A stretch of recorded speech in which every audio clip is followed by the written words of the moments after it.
Le bien-être, c'est sur Europe 1. Nous sommes avec vous depuis 15 heures. Toujours à mes côtés, le docteur Jimmy Mohamed. Et pour cette dernière séquence de la semaine, nous sommes rejoints par Catherine Blanc, sexologue et psychanalyste à Paris.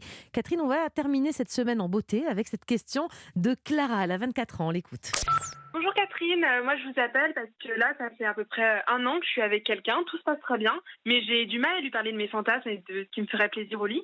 Alors qu'avant j'avais pas du tout ce problème, en fait avant j'avais pas de relation vraiment sérieuse, j'enchaînais plutôt des coups d'un soir et j'étais beaucoup plus libre de parler de ce que j'aimais, de ce que j'aimais pas, de ce qu'il me fallait. Ça me dérange un peu dans ma relation actuelle et est-ce que vous aviez des conseils pour peut-être passer le pas et en parler plus librement avec mon compagnon? Merci.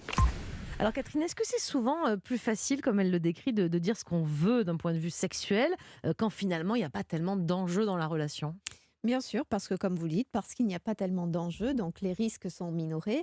Et puis aussi parce que dans la mesure où c'est un coup d'un soir, ben, de toute façon, la personne, on la reverra pas, ou on se retrouvera Et autant pas que ce dans... soit un bon coup. Si Alors, c'est ou que autant ça. que ce soit un bon coup, donc on se dit qu'il y a urgence à bien faire, sans doute, ça c'est votre vision, et elle est Non, mais intéressante. j'essaie Non, mais elle d'être est intéressante. pragmatique. Elle Ça est, venait du fond du cœur. elle est Hein. J'aurais pragmatique. pas Non, la non, sorte. mais alors moi, Je ça me vous trouve concerne très pas. maligne, Non, vous non. avez raison. Moi, je disais plutôt, mais ça n'annule rien de ce que vous dites, Mélanie, mais plutôt le fait que si on s'est exposé dans une expression érotique de soi-même en osant des choses incroyables, dans la mesure où l'autre disparaît, il part avec le C'est souvenir ça. et on pourra toujours dire qu'on ne l'a pas dit.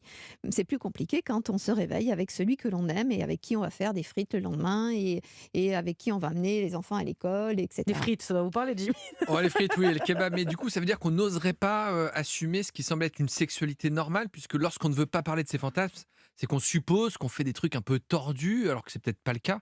Comment est-ce qu'on fait pour justement être très libre avec un coup d'un soir, et puis finalement avec celui qu'on aime, être plutôt un Coincé. peu coincé, alors que bon. Ouais, c'est d'ailleurs triste parce que vous avez raison, c'est plus facile de se libérer sexuellement avec quelqu'un qui n'a pas d'enjeu, avec lequel il n'y a pas d'enjeu amoureux et pas de suite à donner, parce que justement, on n'est pas obligé de veiller à l'image que l'on renvoie de soi. Alors on pourrait se dire, mais son partenaire est très content d'avoir aussi une image, et c'est plus particulièrement vrai pour les femmes, hein, ce point-là, mais c'est aussi vrai pour les hommes. C'est vrai que son partenaire, dans la mesure où il nous aime, on pourrait penser que tout ce qui va être dit, fait, testé, pourrait tout à fait lui plaire et alimenter toutes les images que l'on peut lui renvoyer de soi. Mais la réalité, c'est que quand nous sommes dans notre vie au quotidien, nous sommes guidés par une lecture de nous morale, une lecture de nous intellectuelle, des situations convenables ou non convenables, ou inconvenables. Mais quand on est évidemment dans le cadre de la sexualité, c'est un mélange de fantasmes qu'on attrape au vol éventuellement ou pas du tout, et puis de tentatives d'exposition physique qui ne sont pas nécessairement tranquilles dès lors qu'on commence à les regarder. C'est-à-dire si on était filmé et qu'on analysait le film, ce qui était vrai dans un lit, le film regardé serait sans doute insoutenable. Alors certes, là, elle est dans une vraie relation amoureuse, elle le dit, ça fait un an.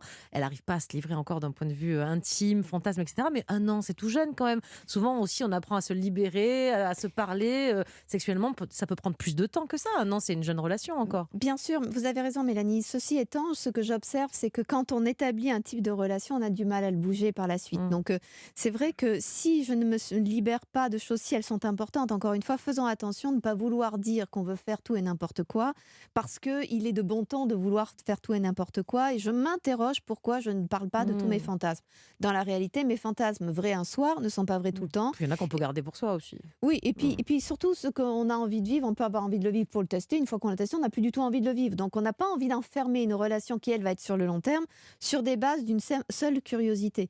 Donc, dès lors que l'on commence à ouvrir les choses, ou qu'on les ferme plutôt, eh bien, du coup, on a du mal avec le temps de dire, bah, tiens, tout d'un coup, je voudrais faire ça. Ce qui, du coup, fait que ça n'améliore pas encore une fois l'histoire. Mais là, il y a deux choses. Il y a les fantasmes, et on peut comprendre qu'elle ne veuille pas en parler, mais elle dit aussi qu'elle n'ose pas lui dire ce qui lui ferait plaisir au lit.